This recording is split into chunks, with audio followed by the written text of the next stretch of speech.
questions do you have? What does the film tell you? A lot of what we expected, and I think that probably a little bit more positive stuff than we have. I think we just thought doom and gloom watched, from after the game, but saw a lot of good things and just a few mistakes that I think would have changed the whole game. I mean, whether you count on the penalties or missed assignments or mental breakdowns, they can all be fixed. And so we had a good practice, good lift this morning, and we just focus on getting better and making sure that those things don't happen and show up this Saturday. What were some of those positive things? Well, I thought we controlled the line of scrimmage pretty well. I thought if you look at D-line wise, from our D-line perspective, that O-line gave a lot of different teams a hard time. They played Washington and handled the line of scrimmage pretty well, and I thought our guys played really, really well, especially since we use a three-man front for the most part and try to take away the run that way, and by taking one guy out, and I thought they dominated up front pretty well, D-line wise. And on the O-line side, I thought we did some really good things offensive line wise in the run game.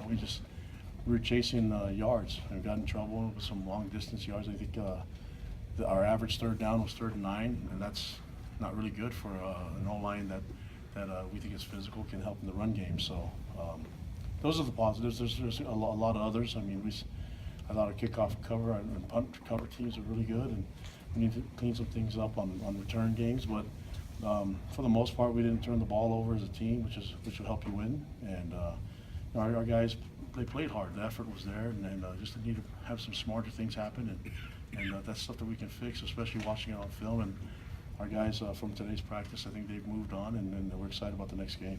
Does the uncertainty of the venue impact you guys at all, your preparation? No, I mean, so the main concern for our team are the people in Houston, and that's, I mean, all you have to do is watch the news and see everything that's happening there. So our concern is just hope that everyone's safe and that things can get taken care of down there. I'm not really worried about the football game, and that's people come first, So we'll figure out the rest later. I think we don't know any of the details, so we'll find out later. But our guys are mostly focused on trying to fix the mistakes that we made from last week, and then obviously just concerned for the people in Houston. A lot of our players and our team and myself, we have a lot of friends and family in that area, so that's just the main thing, is concerned for that Houston great area. The character of a team often is defined by how they respond to adversity. Mm-hmm. There was a couple of those penalties that you talked about, didn't seem like they bounced back real quick. The defense on that one drive gave up a couple of things, and then weren't able to get off the field. Is that something that needs to improve moving forward for the team, just the ability to be resilient in that sense? Yeah, but I think the effort is there, whether nobody quit, that was good, and we just didn't execute very well. Obviously, you don't like starting a drive on 1st and 25, but we're expected to get first downs in that. And so just didn't work out, but our guys saw on film where the mistakes could be corrected, and they saw how we can get those first downs. And it's not something that's outside the realm of what we can do with our ability and our talent level. So we feel good about that. Defensively, it's hard to keep an offense, off the field, but we made them earn that drive, and I think other than that drive, we played really good, solid defense, and Coach Tuyaki and the defensive staff made a great adjustment in taking away the strengths of what Portland State was doing, and we kept them pretty one-dimensional, and then we were able to get the ball back and keep them off the scoreboard in the second half. What comes to mind for you when you think about a program like LSU? Well, they have a lot of tradition, good program. I mean, everything that you can think of, they're up there with all the great schools, so that's about it. And we were just evaluating what we're going to see on the field. I mean, the tradition won't beat you, so the players are focused on the team and the players, and really today trying to correct what we can do better to make sure that we have a better chance of success and a better chance of winning. When you watch tape of that running back Darius guys, what stands out to you? Oh, really good player. I mean, I think he only had, because Fournette was hurt last year, so he only had maybe 6 starts. And in the games that he played, I mean, he got, I just guess about 1,300 yards rushing or so. So he was dynamic and he could run, and it's a huge, it's gonna be a huge task for our guys. But I think Fred and the boys are ready to roll. We'll see what happens with our defensive front, with our linebackers being able to stop the run. yeah, we'll prepare for it and we'll see what happens. After watching the film, did any of your running backs kind of stand out, maybe earn themselves more carries? Well, I mean, I think the bulk of the carries went to Squally, right, and then Kavika got some, but it wasn't really spread out with the committee like we thought it would be. Whether that was planned or not, I mean, I think it just kind of worked out that way with some of the plays and the drives that we had. But I thought Kavika did really well. You know, he had a really long run called back for a holding penalty and on the receiver, and then he had a touchdown called back on another penalty. So penalties kind of messed up Kavika's stats, but I thought he saw the field. Bless you. I thought he saw the field really well, and you know, he has a unique way of running, a unique running style, but it was really effective, and he did some good things. I thought that you know, with KJ, with the limited reps that he had, and we'll see how it goes from here with Squally and the rest, but we have a lot of confidence in those guys and what we can do. The key is to be in better situations rather than second and long and things like that from penalties. Do you expect to see more of Riley Bird against LSU, or is it about the same? I don't know. I can't predict how many carries everyone's going to have, but if we see something that could be beneficial to our offense, then yeah. So I can't give you a report on every player one by one on what they're going to do and how many plays they're going to have. So we'll see. Health-wise, how'd you guys come out of the game? I thought we did well. You know, I thought coming out of the game, I don't think it was other than the bumps and bruises, I don't think it was anything that was too significant.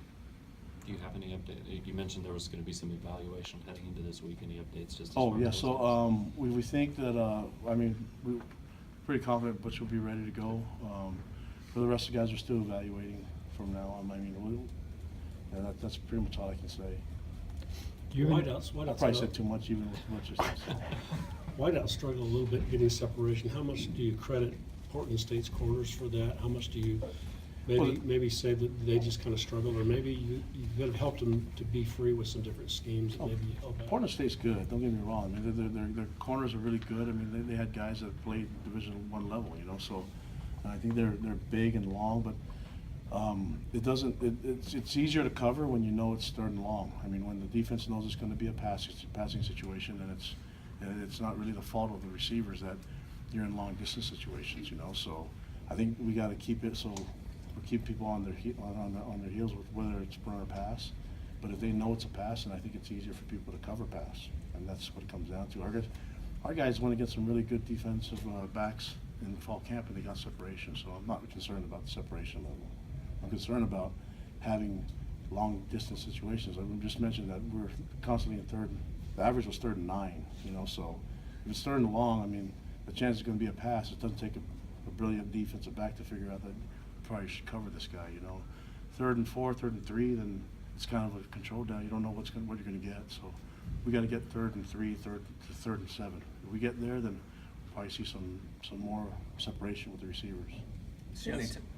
Everybody was excited talking about the opportunity for Sione Takitaki. Did his performance on Saturday, what did that do in terms of adding to that excitement? Oh, he played really well. I thought he made some big plays. He wasn't perfect. He left some out there too, you know, but he's really twitchy. He's got a lot of explosiveness, and so that showed up on the field. And we can coach guys like that, you know. He makes big plays, but there's some other things that I think he can do. But we also changed some things up scheme-wise, you know, with a lot of 3-man fronts, and we took him out and played linebacker with him quite a bit. So he probably could have made more plays had we kept the 4-man front going. We just felt like this was a better, for what we were seeing from Portland State during the game, we thought the 3-man front would be a better adjustment. And I thought Tuyaki did a great job making that move, and he and the coaching staff did a good job. Just sacrificed a little bit of Sione's probably pass rushing skills, but he was able to cover quite a bit. And the stuff you don't see in the stats and the stuff that he's taking away a lot of the throws, and he tackled in space really well too. So yeah, but he's definitely one of our best players, and then we just need to come along still. Has Tom or anybody from the administration conferred with you about a possible location where you would prefer? And no, I mean it's so we've talked quite a bit. I mean I think that once we know, we're gonna let everyone know. There's a lot of people that are waiting to see what's gonna happen, and until now we don't have any details. We're working with our partners in ESPN with this, and so that's pretty much all I have to report on that. I just was going to say, I saw in LSU's press conference today they were going to try to have it figured out by tomorrow. Is that the timeline you guys are trying to go with? this is a different press conference than me. I mean, I wish I could say the game is going to be in the Bahamas. That'd be nice, you know, or in Hawaii. That'd be cool. But they can always come back here to Provo. I don't know. I don't have anything to report other than once we find out. I don't think it's a secret that they want to keep. You know, we want everyone to know. And I'm not really worried about that. Just we're more concerned with the people there in Houston, and then just trying to handle the stuff that we can handle here as a program.